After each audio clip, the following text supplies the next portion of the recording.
Ladies and gentlemen, welcome to the Yale University President Speakers Series.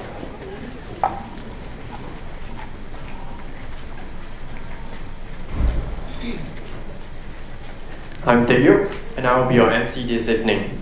Today we have with us experienced investor, Mr. Jim Rogers. Mr. Rogers graduated from Yale University in 1964 with a degree in history and subsequently won a scholarship to study philosophy, politics, and economics in Balliol College, Oxford. First venturing to business at the tender age of 5, Mr. Rogers sold peanuts and picked up empty bottles that were left behind after baseball games. His first job on Wall Street was with investment bank Arnold and Blickroder. He eventually left the firm in 1973 to begin the Quantum Fund, and it saw phenomenal portfolio returns of 4,200% in 10 years. As someone who holds a keen interest in investments and asset management, I have great respect for Mr. Rogers' investment analysis and his role as one of the pioneers of the hedge fund industry. His insightful commentaries on macro trends and investment calls make him an important read for any investor. For example, towards the end of 2011, a few months after gold had peaked at $1,900 per ounce, Mr. Rogers warned that the precious metal could hit a low of $1,200. By July 2013, gold had indeed fallen to less than $1,200 per ounce. This contrarian and original view proved to be right again. With that, let us welcome President of UNUS College, President Perkins Lewis, up on stage to introduce Mr. Jim Rogers. President, please.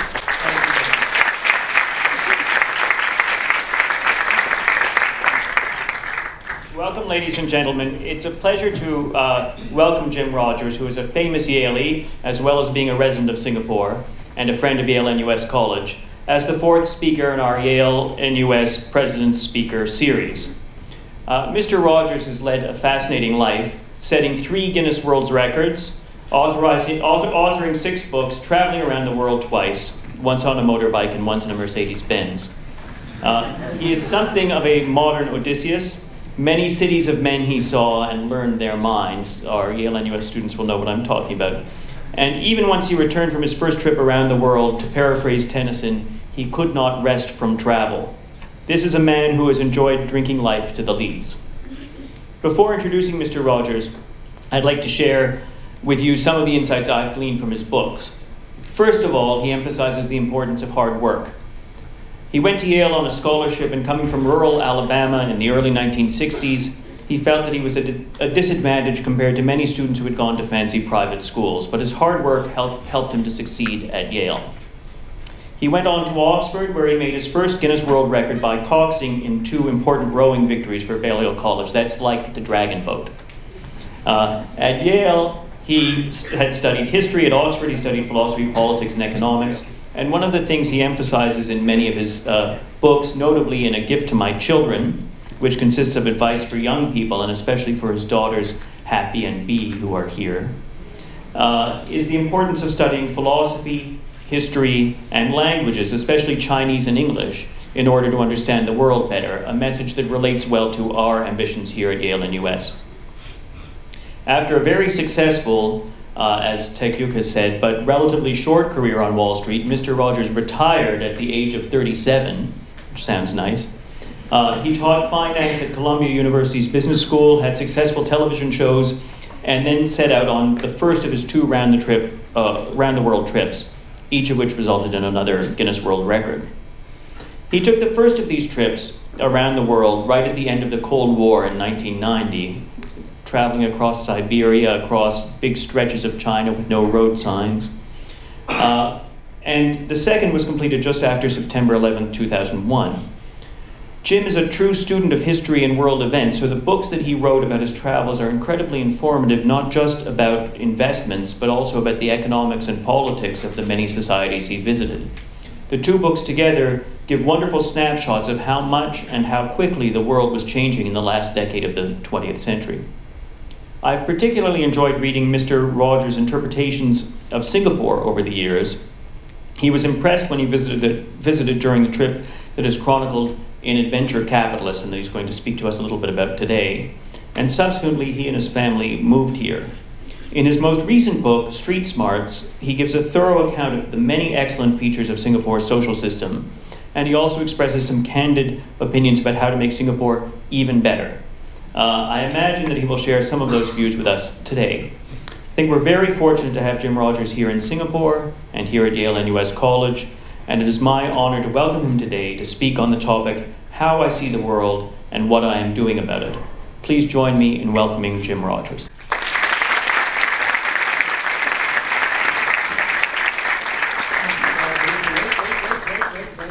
I brought a present, a gift from America, a little piece of America for Yale NUS. I'll let you open it and see if you know what it is.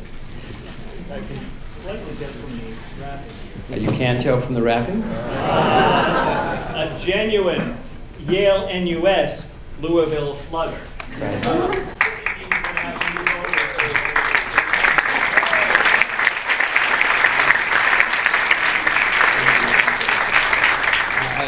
Can announce, I guess you probably know, Pericles is going tonight to New Haven, but Pericles, I just got an email from my classmate, Chris Gedman at Maury's. Some of you may know what Maury's is. It's an old Yale club, and they're going to put a picture of you on the wall in Maury's because they have pictures of 42 people who either founded or were the first presidents of various universities. So you're going to be even more famous than you are now.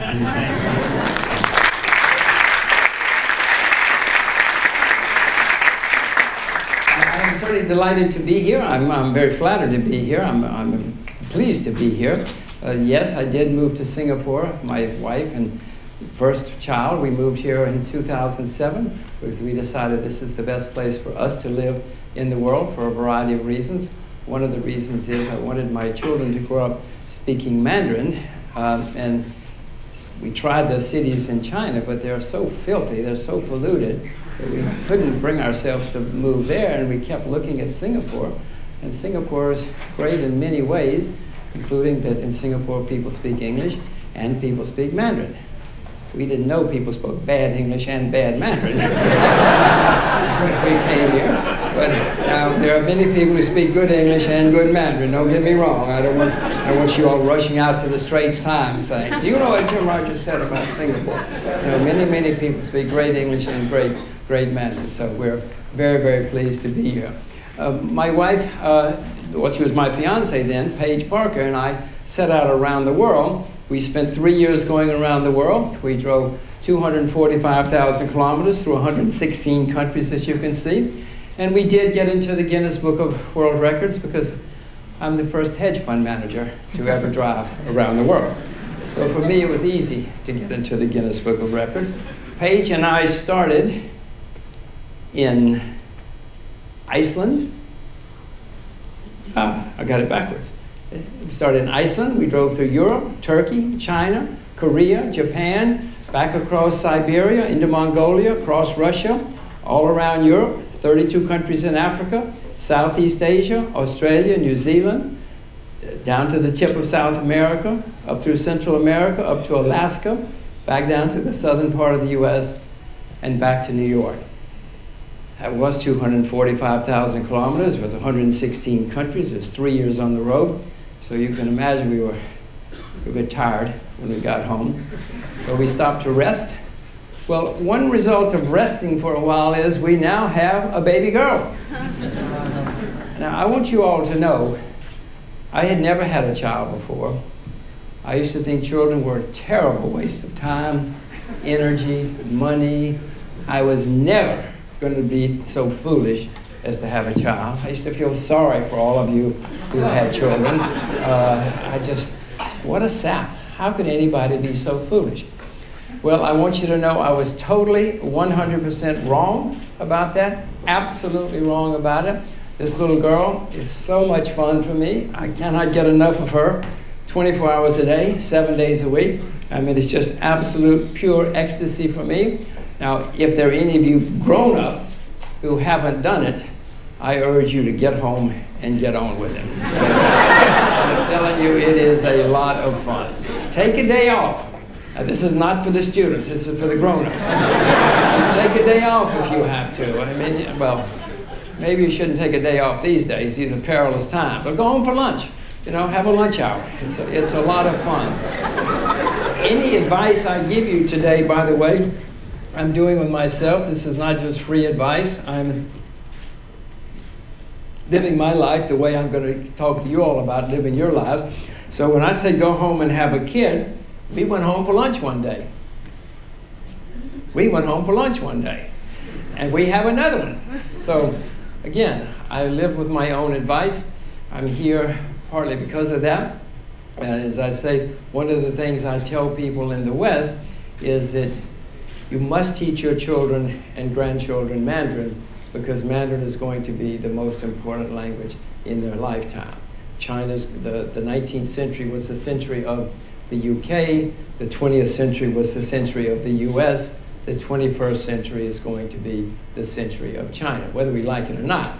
And there are a lot of people in the West who do not like that, very unhappy about the rise of China, but it doesn't matter. China is on the rise. You know, China was in decline for 300 or 400 years. Then in late 1970s, 1978 to be precise, Deng Xiaoping said, we've got to try something new. This is not working. He opened up entrepreneurship and capitalism again, and I think you know the rest of the story after a 300 or 400 year decline. But one thing about China, China is the only country I know in world history that's had repeated periods of greatness. Great Britain was great once, Rome was great once, Egypt was great once. But China has had 3 or 4 periods of greatness in its history. It's also had 3 or 4 periods of catastrophe, absolute unmitigated disaster in its history. But it's the only country that has repeatedly turned around and risen again. I have no idea why, except that it has happened. They're on the rise again. So what you see happening in China is not a fluke. Many people in the West do not understand it. Many people in China do not understand it. But it is happening again. In China, they work from dawn to dusk. In China, they save and invest 35% of their income. In America, we save and invest 2% of our income. There will be setbacks along the way, I assure you. No country goes straight up, no family, no company, no individual goes straight up without setbacks along the way. China will certainly have them.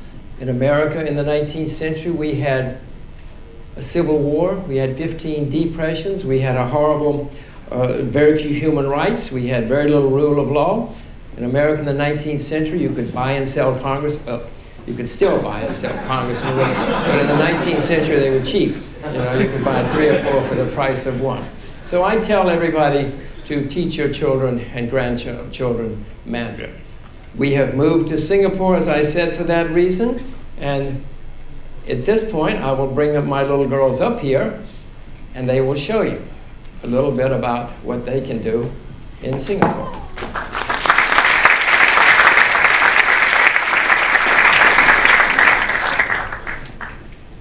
Tell them your name. Yeah. 我的名字叫小蜜蜂。我的名字叫乐乐，大家好。 For those of you who don't know what they said, Baby B said, my name is Baby B, and Happy said, my name is Happy. 我今天要为你们大家表演一首歌，还有一首唐诗。在那遥远的地方，在那遥远的地方，有位好姑娘，慢慢走过她的一张房，都要回头留恋地张望。她那泛红的笑脸，好像红太阳。她那美丽动人的眼睛，好像晚上明媚的月亮。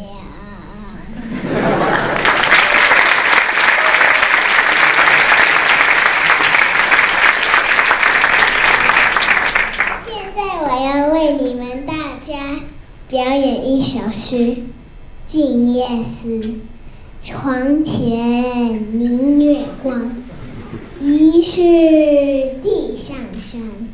举头望明月，低头思故乡。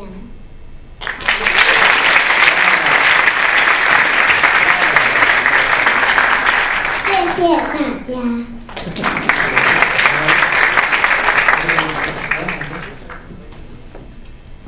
大家好，今天我要给大家讲一个小笑话。有一次，爸爸妈妈带我去一个很高档的餐厅用餐，我吃完饭觉得很无聊，就拿起一根不知从哪里来的皮筋，左弹右射，突然那根皮筋从我手指间脱手而去，你猜挂在哪里了？挂在一位男士的臀部上。过了一会儿，那个皮筋还是挂在那里，我不知如何是好，就问爸爸应该怎么办。你猜爸爸让我做什么？爸爸说：那个人看起来应该是个华人，你可以用华语跟他交流。拗不过爸爸妈妈，我只好走过去，用华语解释了事情的来龙去脉。他还是那样怔怔地看着我，半晌，说出一句让我差点晕倒的一句话 ：“Sorry, could you speak English? I am Korean。”哦，我的天哪！谢谢大家。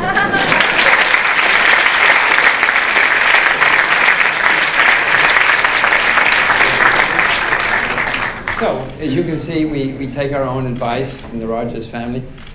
I have to brag for a minute about Happy. In Singapore, they have a nationwide Mandarin speaking contest throughout the school system. Believe it or not, Happy won it last year.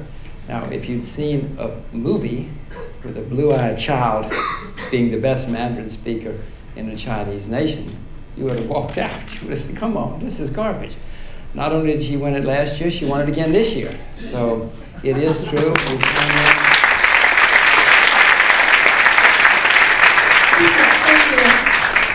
Now, we're immigrants, so obviously we lash our children harder than many people. But it has worked. It has worked, and Baby B, as you heard, speaks great Mandarin too. So I think at this point, what I will do, I want to, in case any of you have any questions of Baby B and Happy, I'll throw it open to questions from you. Maybe we'll take one or two questions of them. I won't answer. They will answer, if you have a question. You see any questions, Happy? They came here for you. This lady wants to ask a question. You can ask in English or in Mandarin. I guess I'll ask in English. But my question is, how are both of you finding it in the Singapore school system? The question was, how are the two girls finding life in the Singapore school system? I just want to tell one quick thing before that. I was once making a speech in Singapore to a lot of parents, and they said, are you really going to send your kids to the Singapore school system? We're trying to get our kids out of the Singapore school system. And I said, no, that's why we're here. We want rigor, we want demands, we want elevated teaching. I had no idea what I was talking about. I'm telling you, the Singapore school system is astonishingly demanding and rigorous. Go ahead, Happy. And let Happy answer first. I find it stressful sometimes, but I can cope with it, and I'm not doing too badly, so all my hard work has paid off. I think it's quite fun and good. Baby B doesn't have tests yet. Baby B is in her last year of kindergarten. Next year she will be in primary one. Sir. So I'm curious, where do you call home, and how do you feel when you go to the U.S.? Is there a culture shock? You asking them or me? Well, Baby B was born here, so Baby B certainly considers herself Singaporean. Baby B even tells people that she is Chinese. And she tells them in Mandarin that she's Chinese. Now, needless to say, people look at her a little astonished when she says that, And we told her the other day that her hair is starting to get a little darker, and she said, yes, soon my hair will be black, and then my eyes will turn black as well. So, Baby B, certainly I consider singing, when I land here, I consider, thank goodness I'm home. But you can, Happy, do you want to? Yeah, me too. I feel the same way. This is home. Yeah, Happy doesn't remember, but she was born in New York.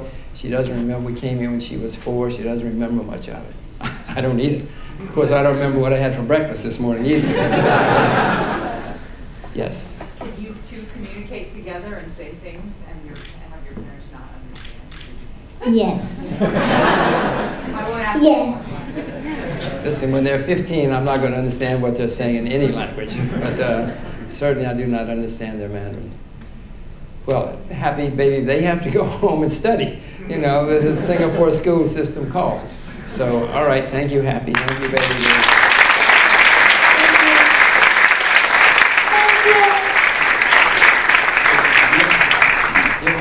Give the microphones to the president.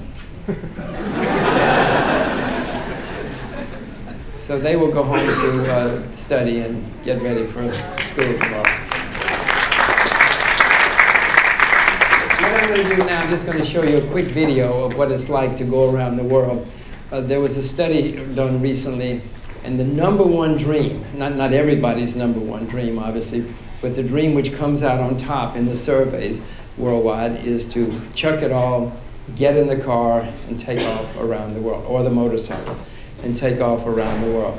I've done it twice now, spent 5 years of my life driving around the world, so I hope that all of you are going to learn so much at Yale and US that you too are someday going to get on your motorcycle or in your car and take off around the world. It starts with us in Iceland, wondering if we're going to make it alive, off to the Great Wall.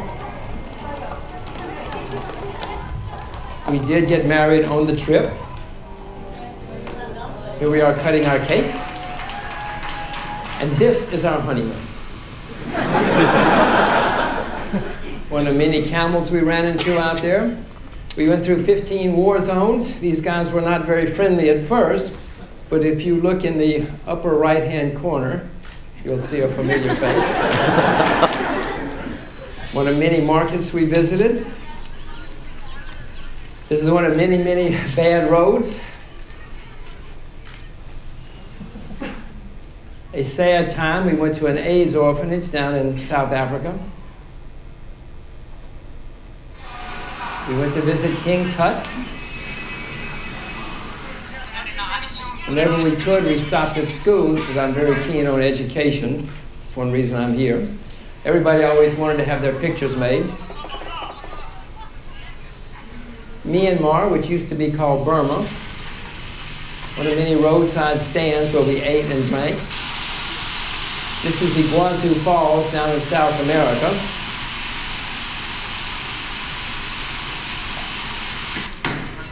This is the bane of my existence. This is bureaucracy, red tape, regulations. This is the black market. This is a much higher class of people. And when we got back to the US, we kept going. We headed up to Alaska in the dead of winter. And when we got back to New York, our first stop was the World Trade Center, which had blown up while we were gone. So what I'm going to do now, we're going to go around the world again. I'm just going to give you a few pointers about what's happening out there, but mainly what I'm going to do is, since we are at a university, I'm going to talk about some of the things that I wish I had known when I was 18 years old. I did grow up in the backwoods of Alabama, as Pericles explained to you all. I grew up in a town that was, well, my phone number was 5 when I grew up in this little town in Alabama. In fact, you might be interested, Pericles, my first weekend at Yale, I had to call my parents and tell them that I was alive and well, had made it. But in those days in America, it was cheaper to call on Sunday. So we called on Sunday because we didn't have much money. So I got the New Haven operator on the phone, and I said, I want to call Demopolis, Alabama, and the phone number's 5. Yeah, she said, 5 what? I said, just 5. You mean all 5s? 5, 5, 5, 5? I said, no, just 5, operator. She said, are you a college student? I said, yeah, I'm a freshman at Yale. Very proud of myself. She said, well, I don't think this is funny, college kid. So, but then I said, no, I got to call. It's my first weekend in the North. I have to tell them everything is okay. I persuaded her, so she got the New York operator on the phone, who got the Atlanta operator on the phone, got the Birmingham operator on the phone. Finally, she got the Demopolis operator on the phone, and she said, operator, I have somebody here who says he wants to call Demopolis, Alabama, and the phone number's 5. Well, the Demopolis operator never missed a beat. She said, oh, they're not home now, they're at church. And you could hear the New Haven operator saying, college boy, what's wrong with you? Why are you trying to call your parents when they're at church? You should know better than this. So anyway, it was a very small town. I got to Yale. I didn't know much of anything about anything. It was a very backward existence in the little town where I grew up. But I got there and I realized very quickly that I was in over my head. I realized that everybody there was better educated, more sophisticated, more exposed, more experienced, and certainly smarter than I was. So I worked very hard, but boy, did I have a good time. Had an extremely good time at Yale. So all of you who are here at Yale, I suspect that you're going to have a wonderful time. From what I read and from what I hear so far, you must be having a good time. Is there anybody here who is a student at Yale in the U.S. who's not having a good time? You see, he's turning around to see. I'll tell him not to turn around. Any of you not having a good time? I will tell you, when I first got into New Haven and I started going to classes, was I in over my head. I had to study my head off. That's why I survived. But in the end, I was way, way in over my head. I don't know if any of you have had that experience. From what I read, you're all certainly much more qualified than I was when I went to Yale, at least Yale and New Haven. So I worked very hard, but it paid off. It paid off in the end. So we didn't see anybody who's unhappy. So Pericles, after he leaves, I'll ask the question again, is there anybody not having a good time? Now, some of you, frequently when I speak at universities, people say to me, well, what should we study? Here we are at college. We want to be rich. We want to be successful. We want to be like you. And I say, well, what you should study if you really want to be successful at life is you should study history and you should study philosophy without fail. They say, no, no, no, no, we want to be rich. We don't want to waste our time on things like history and philosophy. And I always explain to them, no, no, I'm quite serious. Pericles mentioned I did major in history at Yale. I did study philosophy, politics, and economics at Oxford. And I try to explain to them, they say, well, shouldn't I study accounting, or shouldn't I study marketing, or shouldn't I study investment analysis? So I said, no, all that's a total waste of your time. Whatever you learn in university is going to be wrong, and you'll have to unlearn it when you get out there in the real world. So please do not waste your time studying things like that. But history will show you how the world is always changing. Will show you that whatever you think today is not going to be true in 15 years. Pick any year in history you want, and then look at and see what people thought. Say, let's see, you all were probably born around 1990. Pick 1990 and see how people thought. And then 15 years later, the world was totally, unbelievably different. Pick any year, 1900, 1930, any year you want, and you will learn that the world is changing and changing dramatically. And it's one of the most important things that will help you be successful in life if you understand that, because when everybody else is looking out the window and saying, the sky is blue, you will know enough to know that in 10 or 15 years it's going to change, and I'm going to figure out the change, and I will be successful too. I studied philosophy, and it helped me. Now, when I was at Oxford, I was not very good at philosophy at all. I was pretty hopeless at it, as a matter of fact. But I did figure it all out later. Later years it came, I said, oh, now I see what they were talking about. Now I understand what this philosophy is all about. But philosophy will certainly teach you to think.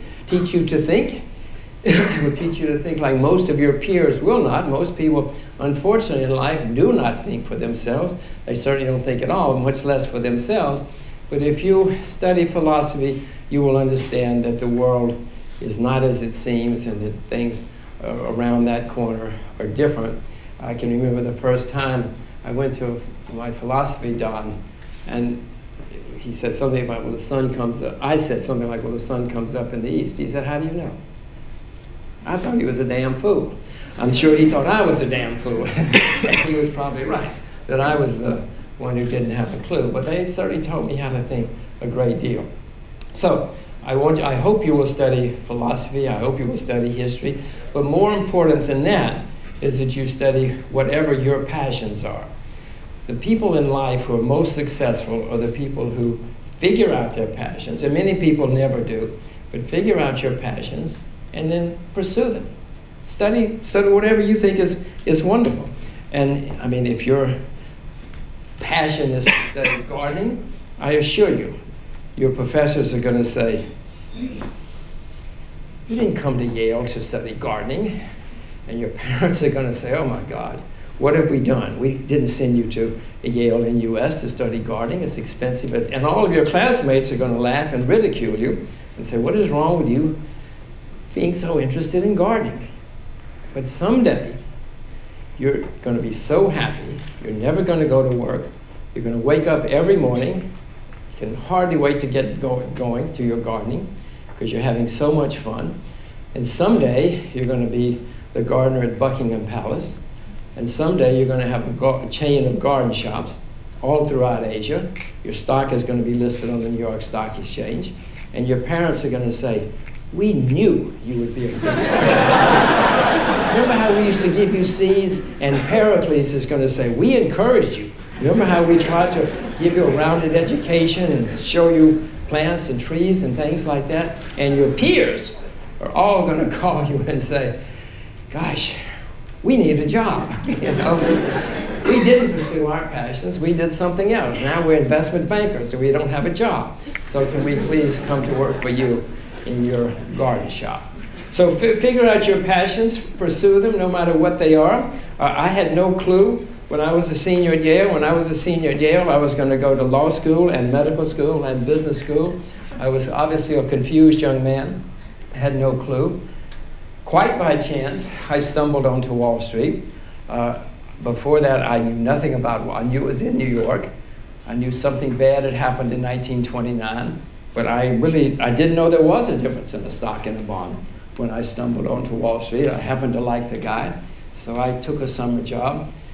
But I immediately fell in love. I knew I was at the right place because this was a place, my main passion had always been, even in the backwoods of Alabama, to try to figure out what was going on in the world and to know as much of the world as I could. And here was a place where they would pay me, and pay me a lot of money if I did it well, to figure out, just to know the world and to know what was coming and to know what was going to change. I mean, I would have worked for nothing. I couldn't afford to work for nothing, but if I could have, I would have worked for nothing because this was unbelievable to me.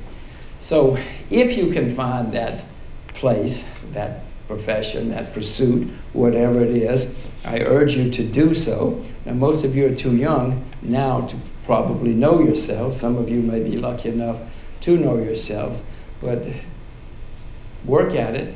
Try to figure out what you love the most, and don't listen to me or Pericles or your friends or your parents.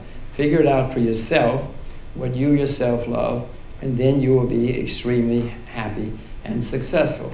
One other piece of advice I'm going to give you is, and most of you have already done it, I think, let's see, what are you, 60% from Singapore?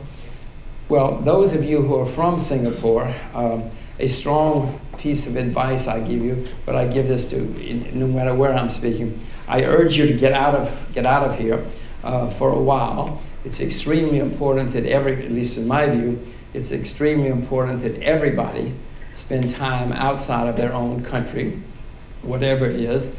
You obviously can come back, and most of you will, but you will learn a great deal more about yourselves, about the world, and about Singapore, about your own country, if you go away from your own country and experience another life. There was an English poet called Rudyard Kipling. He actually won the Nobel Prize for literature. I cannot understand why, because it's not such good stuff. But anyway, he did have a poem called The English Flag. And in that poem, he had a line which said, "What can he know of England who only England knows?" The point being, you'll know a whole lot more about England, or if you go somewhere else, if you see other places. But if you never leave England, you cannot know much about England, because that's all you know. So those of you who are from Singapore, I urge you to get out of town after you get your degree. Go somewhere else for a year or 2 or 3, and you will certainly learn a lot about yourself. You will learn a lot about Singapore, and when you come back, or if you come back, you will certainly be better citizens of Singapore, because you will know yourself better, and you will know the world better, and you will certainly know Singapore better. But do finish your degree here before you go, because there are people who drop out of school, and I assure you that in the end, you're better off getting the degree. Now, I know there are people who dropped out of school and didn't get their degree, Gates, for instance, Bill Gates, but for the most part, I urge you all to finish your study here, and if it gets to be too tough or too unbearable, go see Pericles. And take your own baseball bat and hit him over the head. So I have many other things we can talk about. We've talked about the rise of China. One other thing that I guess we should talk about, for those of you who are looking for new lives in new countries, I'm extremely optimistic about Asia. You heard what I said before about the rise of China and the rise of Asia. I happen to think that this is the best part of the world to be. But if you're wildly optimistic about the US or anywhere, UK, doesn't matter where, then you should go there, because even as countries decline, there are opportunities. In 1918, the UK was the richest, most powerful country in the world, but it peaked in 1918, just after winning the First World War, and was in serious decline because many things were corroded underneath. Within one generation, the place was a shambles, there were exchange controls, the economy was falling apart. In 3 generations, the UK was bankrupt and could not even sell government bonds, and the IMF had to bail them out. Again, from history, you would know this, but within 3 generations, the UK went from being the richest, most powerful country in the world to being bankrupt and bailed out by the IMF. But that did not mean that a lot of people didn't have a lot of fun in the UK. A lot of people became very successful. A lot of people became rich. Even as the UK was going down the tubes, you could make, if that was your passion, if you found your passion, you would probably make a very successful and happy life. I happen to be extremely interested in Asia at the moment. I'm very optimistic about Myanmar as we speak. Burma in 1962 was the richest country in Asia. It closed off, said get rid of all the foreigners, and in 50 years, it was the poorest country in Asia. By the way, this is another lesson from history you should learn.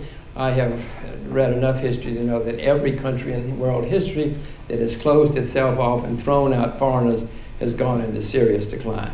I could give you many examples if you want to, but let's stop with Burma and Myanmar. But Myanmar now is opening up again, and to my mind, it's an extremely exciting place. It's right between China and Thailand and India. It's got 70 million educated, disciplined labor, cheap labor. It's got vast natural resources, and it's like where China was in 1980 after Deng Xiaoping said, we have to try something new. Another place I'm wildly excited about is North Korea. If I could put all of my money in North Korea, I would right now. I know, I can hear the disbelief, but if I could put all of my money, they said the same thing when I put my money in Myanmar, don't worry. I would put a lot of money into North Korea because there are dramatic changes underfoot. I expect North and South Korea to be united within the next few years, and then it's going to be an extremely exciting country. It will be a country of 70 or 75 million people right on the Chinese border. It will have huge amounts of natural resources in the north, and it will have cheap, disciplined, educated labor again, and in the south, vast amounts of capital and expertise. That will be one of the most exciting. Is anybody here from Korea? What is your name? No, stand up. What is your name? I just didn't hear you. Hangzhou. Are you a student in U.S.? Yale in U.S.? No, Just in U.S. Okay. What year are you? year 4. Year 4. And are you planning to go back to Korea? I went to college in Japan. So Let's say it again. I went to Yale University in Japan. I came there for 2 years. Ah. Well, I would urge all of you to be very nice to her. Be extremely nice to her because if I'm right, North and South Korea. What are you studying? Philosophy. Ah.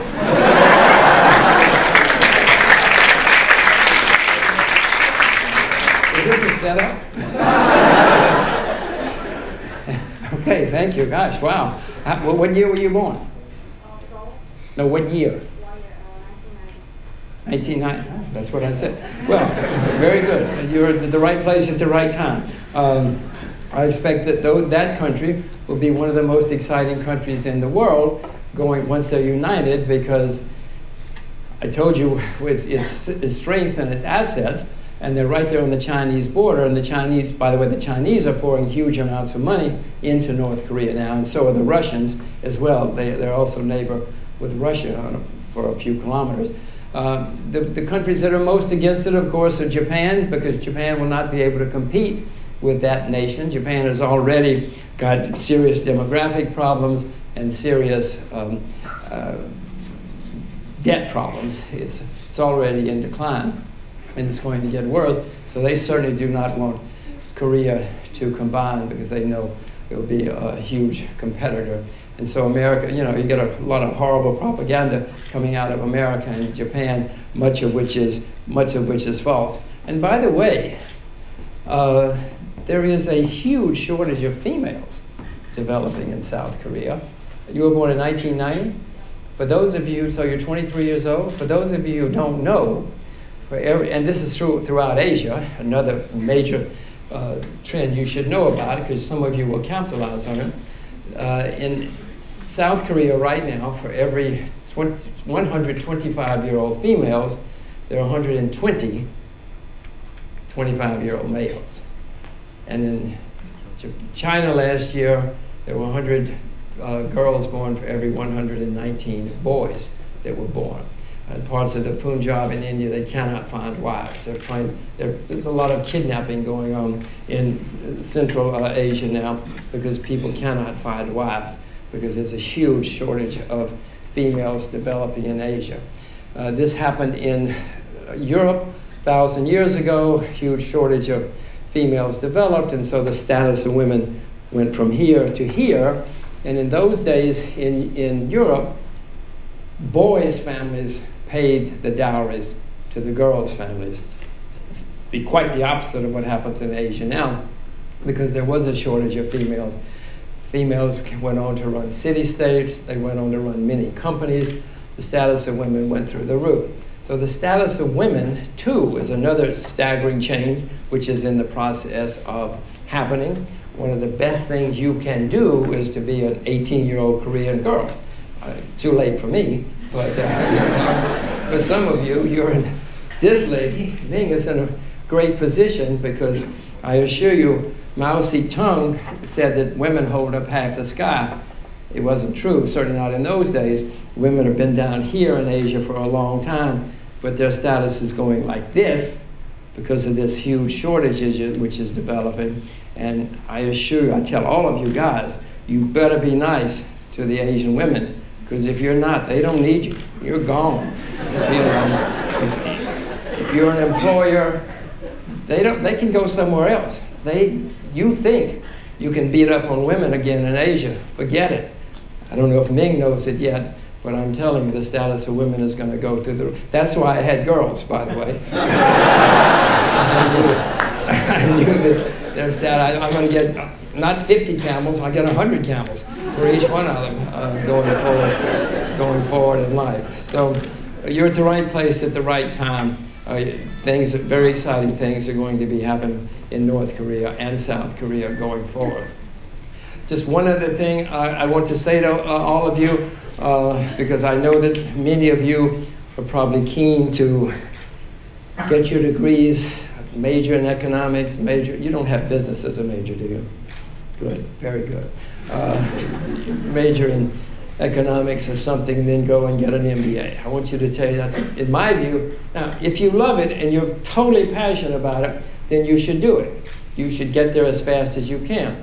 But for those of you who are on the fence, I want to tell you that getting an MBA in your lifetime is going to be it's already a total waste of time, money, energy, and everything. Yeah. By the way, at one time I was a full professor at a major business school, Ivy League business school. So I speak not just from experience, but from knowledge. Getting an MBA in your lifetimes is going to be a hopeless waste of time, energy, and money.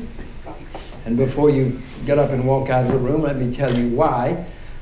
First of all, having taught at an MBA school, I can tell you most of what you learn is totally wrong. You have to pay a lot of money to learn incorrect stuff, and then you have to go out, and you're 2 years behind everybody else because they were working.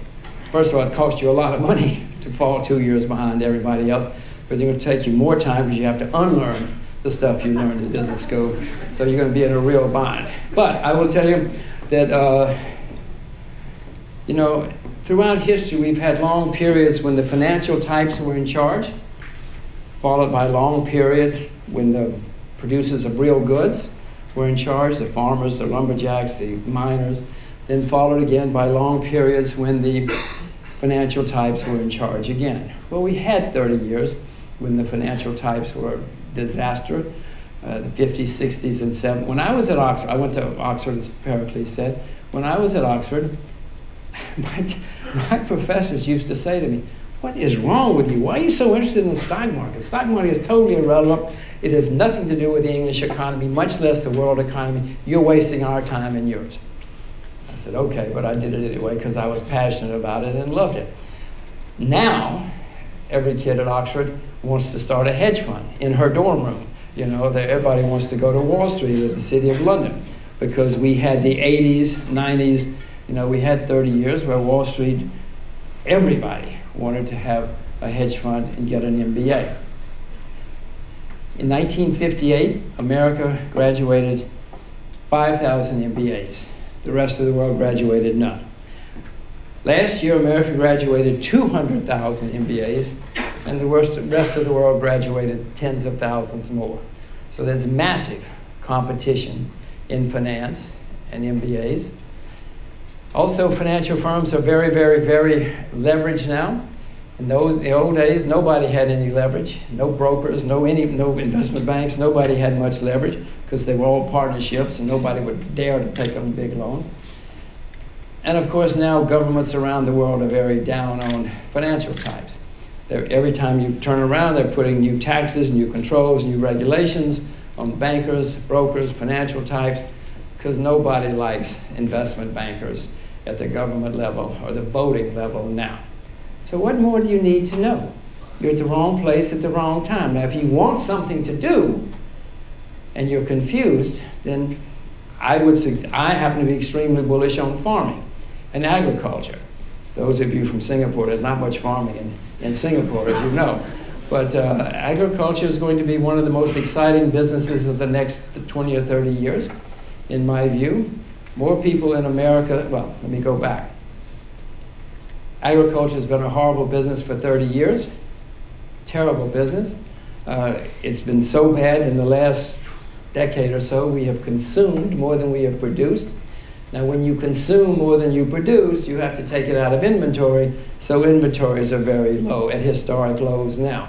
But it's much worse than that. Nobody wants to be a farmer. The average age of farmers in America is 58. The average age of farmers in Japan is 66. The average age of farmers in Canada is the oldest in recorded history. In Australia, it's 58. The highest rate of suicide in the UK is in agriculture.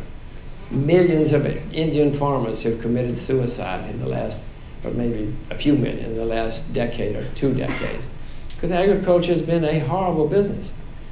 More people in America study public relations than study agriculture. A major agriculture university in Australia had to close and change.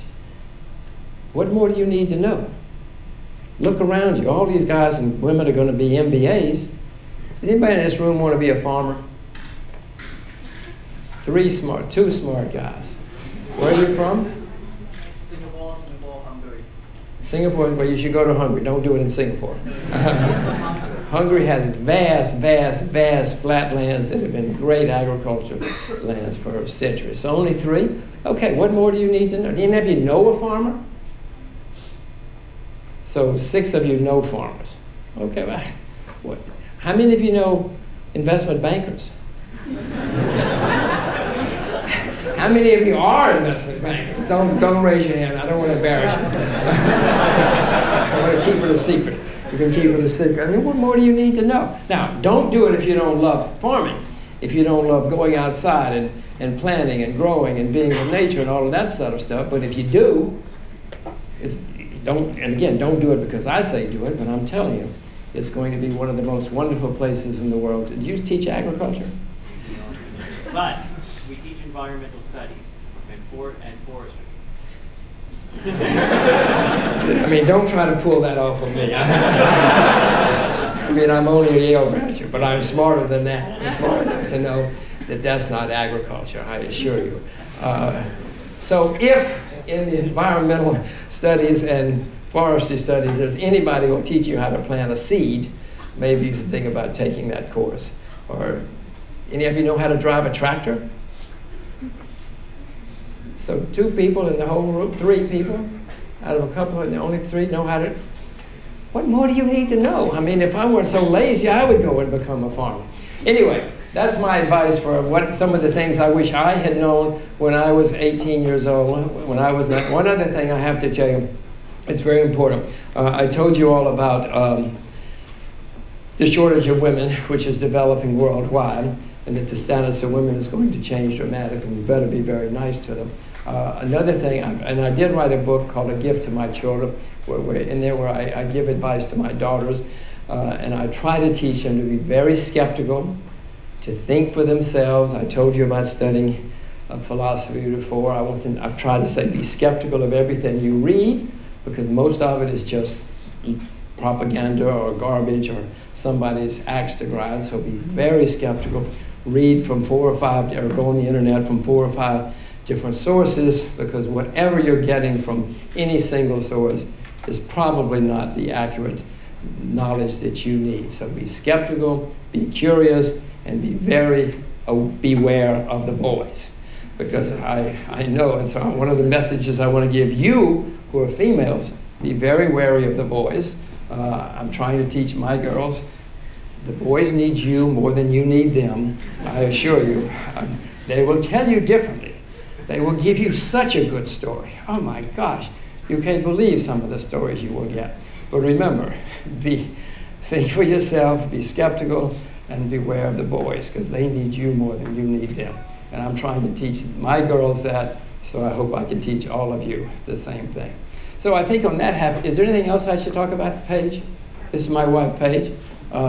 If there's nothing else that I should talk about, then what I will do is I will stop now, and I will take questions from you about anything you want to discuss.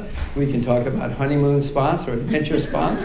We can talk about the best beer in the world. We can talk about how to lose money, how to make money. I've certainly lost plenty of money in my life, so we'll talk about whatever you want. Thank you. Thank you.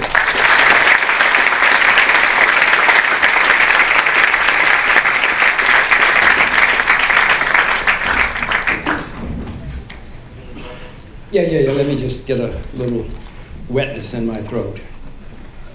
So our tradition for our president speakers is that I get to come up and moderate the questions. I have a few of my own in my back pocket, but I'll wait first to see what questions people may have in the audience for Jim. What does that say? Have at it. You can ask me about anything you want to. Microphones in either aisle. Yes, Maeve, can you stand up and go to the microphone? Yes, go ahead. You're the first at the mic. You get the first one. Huge fan of yours, Jim. Thank you.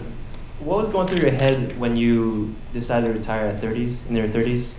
I mean, for example, George Soros is still working on his fund. He still hasn't retired yet. Just curious, what was going through your head? Well, I told you I grew up in the backwoods of Alabama, and for some strange reason, I really wanted to see the world, and I really wanted adventure. I can remember saying to my girlfriend when I was 16, you know, I'm 16 and I've never been anywhere. And she said, well, I'm 16. I've been a lot of places. I've been to Birmingham. I've been to Montgomery. I've been to Huntsville. These are cities in Alabama. And I said, it's not quite what I had in mind. But so for some strange reason, in the back of my poor brain, I'd always wanted to have adventure and see the world. And I used to think that I was going to retire when I was 35 and go and have adventure and see the world. I did not want to wake up when I was 75 and still be sitting in front of a computer on Wall Street. I wanted to have more than one life. And it's been a long felt and held passion of mine, desire of mine. So I suddenly had made a little bit of money, more money than I knew existed in the world when I was from the backwoods of Alabama. So I had a little money, so I did it. To my shock, I did it and set off. As you know, because Pericles told you, I went around the world twice, and I've had other lives since then. I presume I would have had more money had I stayed on Wall Street, but then, you know, I'd probably get hit by a bus when I was 75, going home to my computer from Wall Street. That's not my idea of how I want to live my life, for better or for worse. Okay. Hi, Mr. Rogers. I'm from a farming background in Ireland, so I was just wondering, what do you think are the prospects for agriculture in Ireland, or should I be buying elsewhere? So, May, you're in Yale in U.S.? No, I'm just in NUS. In the law school. And you went to university in Ireland first? Ireland. I'm on exchange here for 1 year. Where in Ireland did you go to university? In Dublin, UCD. TCD? UCD. Oh, UCD. Ah, yeah, UCD. Fabulous. Good. And how old are you? I'm 21. 21? And you're a law student here? It's an undergraduate degree. Okay, well, but then why do you want to go to, why you ask me about agriculture? May, did your parents tell you to go to university and study agriculture? I mean, to go to study law? No. Who told you to study law? No one did. Ah, okay, so you did it yourself. Okay, well, yes, I'm very keen on agriculture in Ireland as well. Ireland, as those of you probably know, has a long tradition of agriculture. It's a small country, but they do have a lot of rich soil, a lot of rain. And so, sure, there are better places to go in agriculture than Ireland, but right now it's fairly cheap because of the huge collapse in Ireland. Ireland went bankrupt. But no, by all means, go back. Start a farm. I'm sure half the guys in this room will want to marry you. And come live on the farm with you. I am very optimistic about agriculture, including in Ireland. Jim, you've emphasized studying languages, which is music to my ears. And you've emphasized Mandarin and English. But here's my question. If there are great investment opportunities in Korea, why not study Korean or some language that might be a little bit more out of the way, the Hungarian, for example? Wouldn't there be some benefit to studying some of the less well-studied languages? Yes, of course. I happen to emphasize Chinese and or Mandarin, not Chinese, Mandarin and English for the obvious reasons that I think China is going to be the next great country, and you can look at the map. That means all of Asia, with 3 billion people, will do well. But if you're really keen on Korean and you go there, there are not many people in Korea who speak other languages. If you can speak Korean and you know the outside world, you're going to do extremely well. Most of them speak English. But if you could speak Chinese, say, and Korean. Do you speak Chinese, Ming? You do? Well, you guys better get over and be very nice to her. I'm telling you, you better be extremely nice to her. There are very few Koreans who speak Chinese, much less English. And yes, Korean is good. There are plenty of other. You go to Burma, learn Burmese. Go to Myanmar, learn Burmese. There are plenty of niche languages which will do you well. My daughter, baby B, who you saw, the little one, is also taking Spanish lessons because I figure if she has Mandarin, English, and Spanish, a Romance language, she can go just about anywhere in the world. You can ask me in 30 years about baby B. That's great. Hi, Mr. Rogers. Sorry, tell me your name and where you're from. My name's Kat. I'm from the United States. Where in the United States? From California, but I go to school in New York. What? Why are you here? You lost? No, I'm seeking adventure, I guess, and pursuing my own passions. Oh, wow. Sign her up. Go ahead. I'm wondering how you feel political, social, economic, and especially environmental sustainability factors into your whole worldview. Well, one has to take all of those things into account when you're making an investment or any decision going forward. Certainly political. I mean, I for instance, back in November, invested in an airline in Thailand. Shows how much I know. You know, Thailand's a civil war now. You know, so my airline stock has gone down a lot, as you can imagine. You have to take into account the political, social, and economic, certainly the political and social things that are going on, or you're going to go broke. Likewise, if I'm right about North Korea and Myanmar, you can make a fortune because those places were at the bottom. And if I'm right, the social, political, and economic factors at play will come into effect and you'll make a lot of money. As far as the environment is concerned, obviously if a country is going to, the water is going to disappear from a place, that country is going to have a problem. I've been around the world twice. I've seen whole nations, societies, cities that disappeared, just disappeared because the water disappeared. You can go to parts of India and you'll see great cities that are gone, just ghost towns now because the water disappeared. So you have to understand what's going on around you, the major forces. People frequently ask me, what is my number one worry about China? And my number one major worry, countries can recover from war, civil war, depression, plague, all sorts of things, even famine. They cannot survive if the water disappears. China has a huge water problem. India does too, by the way, which is even worse. If the water disappears, there's no story. Now, China is spending a lot of money trying to solve that problem, but you have to understand the environmental problems.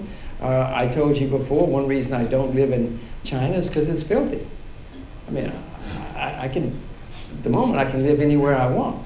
I don't want to live in China and breathe that air and drink that water. And I certainly don't want my wife and my kids and that kind of thing. So all of these things are a factor. But back to that, one of the great investment opportunities of our time is to clean up China.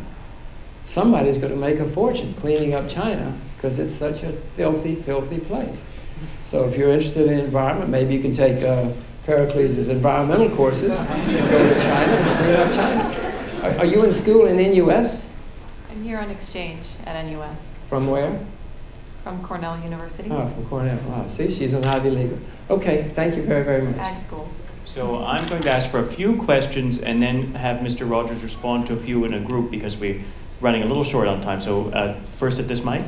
Okay, hello sir, I'm Nick from the Netherlands, and I had a question. Back home I'm doing the liberal arts and science program, since I'm not only interested in my major in medicine, but also economics, Mandarin, philosophy, whatever. Oh my gosh. That's, as far as I know, that's the same system as Yale and US has, but what I wonder, if I listen to your story, doesn't that contrast with like finding a passion? So being widely interesting, want to know a lot about everything, is that not a good idea if I should find a passion? Where are you from in the Netherlands, Nick? Utrecht. Utrecht. It's in the middle, close to Amsterdam.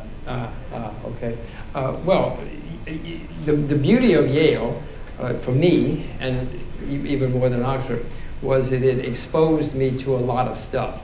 You got to remember, I came from the backwoods of Alabama. I didn't know anything when I got. I didn't know how to dial a phone when I got there. So that exposed me to vast different fields, and that helped me, expose me and learn a lot. And then from there, and then I did more at Oxford, from there I found what I loved. But because I had this well-rounded education and well-grounded education, it helped me find my passion, but more importantly, it helped me succeed at what I was passionate about. So at this stage, how old are you? 20. You were born in 1993? Yes. Gosh, it's amazing that anybody was born in 1993. It will help you find your passions, but you need to be exposed to a lot of stuff. One of the reasons I said that all of you should leave your home country, you've already done it, and go, is because you will learn and you will be exposed to whole different ways of life. So yes, go ahead. Study many different things as you can while you're 20, 21, 22. See as much of the world as you can, and then figure out your passion, and then get rich, and give my daughters jobs. Okay? They're going to need a job someday. Okay, thank you. Thank you. Go ahead. Hello, Mr. Rogers. Very happy to talk with you. Thank you. What is your name? My name is Zhen. Zhen. Jen, where are you from? China. So where in China? Anhui province. And are you a student in U.S.? Yes. Yale in U.S.? Just in U.S. Just you. Okay, go ahead. Okay, basically, We've got a lot of people in here, Jim. Now, remember that only a third of this whole room is Yale and U.S. students, because we only have 150 students. Okay. Has anybody dropped out of Yale and U.S. yet? Nobody ever drops out. Has anybody been thrown out? No comment on that. Some of the most successful people in life get thrown out of college, so go ahead, sir. Okay, basically I have two dreams in my life. First one is I want to build a very great international company, like internet companies, like Google and Apple. And the second dream is to be the great politician, to lead China. Okay, so also I have two questions. First question is I want to ask what is going to happen for China's internet industry in the next 20 years. What year were you born? 1991. Okay, go ahead. And the second question is I want to ask will China be a democratic country in the next 30 years? You sure you want me to answer? We both might get arrested. China, the internet in China is going to, in the world, is going to continue to explode. There will be boom. It's going to change everything we all know. My daughters will never go to a bank. My daughters will never go to a post office. My daughters will probably never know an accountant. I hope my daughters never know a lawyer, because many things are going to be on the computer now. It's going to continue to revolutionize everything we know. There will be periods when governments, including China's, will try to restrict and control. It's happening in America now, it's happening in other countries, but it is so powerful that it will overwhelm all governments, including the Chinese, no matter how much they try to suppress it. And some governments will be successful. I mean, if you go in and rip out all the servers, at least for a while, you can suppress the internet. But in the end, it's one of those things. It's like radio or telephones. You cannot. It's too late now. And electricity, you cannot stop electricity. As far as will China, yes, China. I went to China first in 1984. You weren't even born yet. And when I went there in 1984, there was one TV, one radio, one newspaper, one dress. Everybody wore the same thing, with no cars, very few buses. But now, and this is only in 30 years, there are all sorts of media outlets. There are massive protests in China, thousands of protests every year, people demanding their rights. People have been exposed to the rest of the world through the internet, through TV, through Western TV, etc. So China will continue to open up. It has opened up dramatically in 30 years. I know you probably don't see it because you're young and inexperienced, but no. In China, or in Asia, they say that the Asian way is to become successful and then you become more open. And you can cite Japan, Taiwan. Taiwan was a vicious one-party dictatorship. Now it's a vibrant democracy. South Korea, Singapore. You can name many countries that have become more open in the past decades. And this is the way the world works. Plato, you read Plato? Every student at Yale and US reads Plato.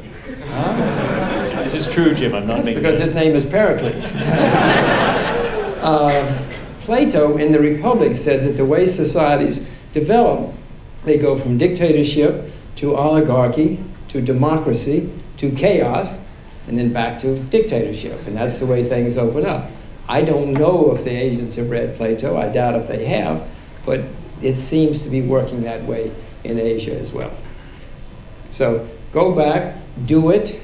I think it's probably more likely my children will work for you than for him, but by all means, I hope you do it. I hope you become very successful. They will name a college at NUS after you. We just have time for a couple more at the front there.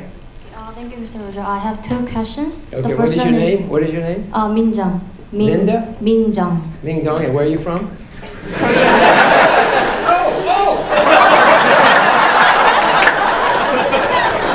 Hold on. My God, it's Ming from South Korea. Very good. Go ahead, carry on. I know where you're going now. Also, could you share your thoughts why you're so confident that unification in Korea will happen next few years or next few decades? And the second question is, what kind of business would you do if North Korea takes similar approach as how China has opened up? Well, actually, I've been invited to Seoul 2 weeks from now to talk about this very thing, but I'll give you the story. The kid who runs North Korea was educated in Switzerland. He's had a whole different life. He knows that there's a lot of different stuff out there. He went back to North Korea, doesn't particularly like living that life. You probably wouldn't either. If you went, Paige and I went to North Korea a few years ago, and I assure you it's not a whole lot of fun. More important, or equally as important, many of his generals, when they were lieutenants and captains, used to go to Moscow and Shanghai and Beijing because they couldn't go anywhere else. Now they go back and they say, you won't believe what has happened in Shanghai. You won't believe what has happened in Moscow. And they come home and they look around and they say, nothing's happened here. So they too know what's going on. When Paige and I were there was propaganda everywhere saying, we want a united Korea. So the people's mindsets have been prepared for a united Korea. Don't believe the South Korean propaganda, the Japanese propaganda, and the American propaganda. In North Korea, the whole mindset is we should be a united country. In the meantime, a middle class has developed, partly because the Chinese are pouring so much money into the North. There is a black market. Black markets always come before big change comes. The Russians are pouring a lot of money in. They just opened up the railroad into, you know, Razun City? Razun is the northernmost ice-free port in Asia. The plan is that huge amounts of traffic will now go from the Trans-Siberian Railroad to Europe. It's faster. Putin has spent billions of dollars opening up that whole part of Siberia. By the way, it's going to be very bad for Singapore because the port here is going to suffer dramatically when much of the traffic goes that way. I presume Singapore will adapt. They've adapted to everything else in the past 50 years. But all of these changes are taking place. The Chinese are pouring in there. You're not allowed to go to North Korea. It's a shame. You should go there, except you're not allowed. Just about any business you want to go into, because North Korea doesn't have anything. They don't have enough electricity. They don't have soap. They don't have rugs. They don't have sheets. They don't have anything. So anything you're good at, you said you're studying philosophy, right? Are you good at anything? No? Just a single Korean female. Well, that's a very good thing to be, I assure you. Whatever you find you're interested in, including teaching philosophy, if that's what you really love, but you can go to North Korea and teach philosophy, because they don't have any philosophy teachers in North Korea, any real philosophy teachers. So anything that you find you like and want to do, go to North Korea, because they don't have it and they need it. And they'll want it. They want to live just like you do. I promise this wasn't a setup, but Jim, you've set us up for our last question of the night from a philosophy teacher, Professor Walker. Hi, welcome to Yale NUS. I'd like to thank you. Where are you from? I'm from Yale NUS. I teach philosophy here, but I'm from Pittsburgh. From where? From Pittsburgh in the United States. And what is your name? Matt Walker. Matt Walker. So you came here with Pericles from New Haven? Part of the Mayflower contingent. So, I mean, you were in New Haven teaching? Yes, I also went to Yale for graduate school in philosophy. So I'd like to thank you for your philosophy shout out here tonight. I had a quick question. I was curious to hear your thoughts about the claim that many Asian economies are bubble economies stimulated by artificially low interest rates and other state policies. Well, that's very true of America.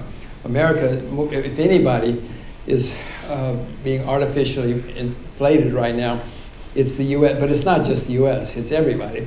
Everybody has low interest rates. So if interest rates are inflating anywhere, they're inflating everywhere. Matt, this is the first time in recorded history that we've had every major central bank printing huge amounts of money trying to debase their currency. So what we have is an artificial ocean, a huge artificial ocean of liquidity floating around the world. Yes, some of it is floated into Asia. A lot of it's floated into the U.S. I mean, it's amazing. Stocks in the U.S. are near their all-time high, even though economic conditions certainly are not such that they should be at an all-time high, but that's because this artificial ocean of liquidity floating everywhere.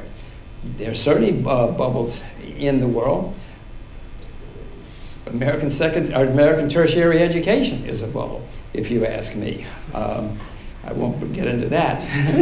Not sitting here with a Yale College professor right beside me, a president right beside me, but Harvard's going to go bankrupt. I mean, it's astonishing the problems that are going to hit tertiary education in America. But there are other bubbles too. European football teams are in a bubble. Many things are in property in Hong Kong. Property in Hong Kong has already started going down from its bubble. But Asia is in a better position than most of the West, where things are everywhere. There's artificiality going on. And China has a real estate bubble. They're trying to pop it, but they have other things going for them.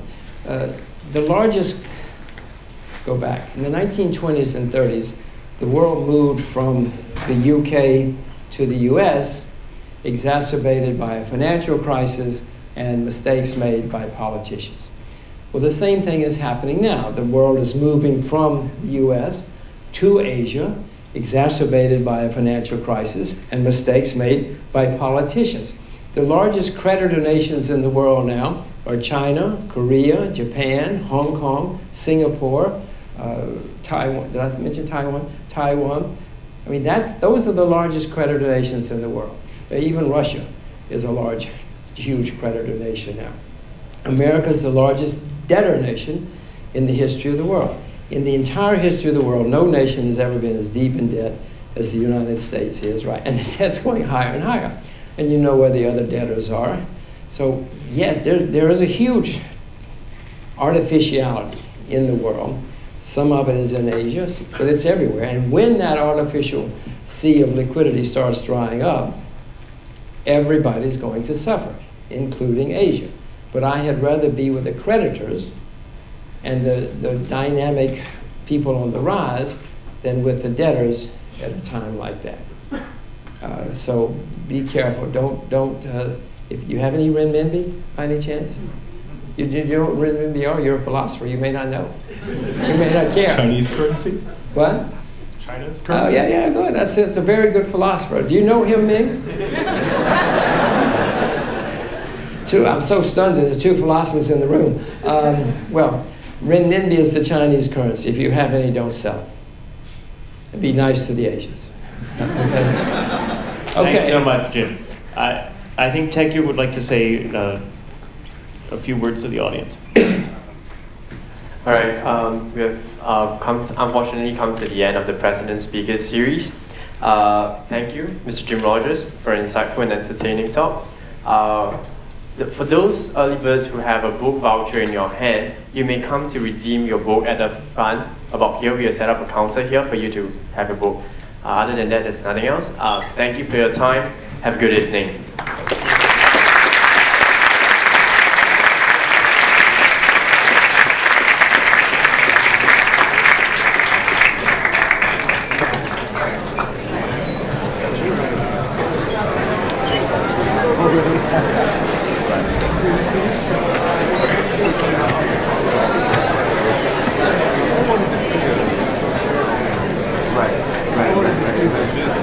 Yeah, the fullback.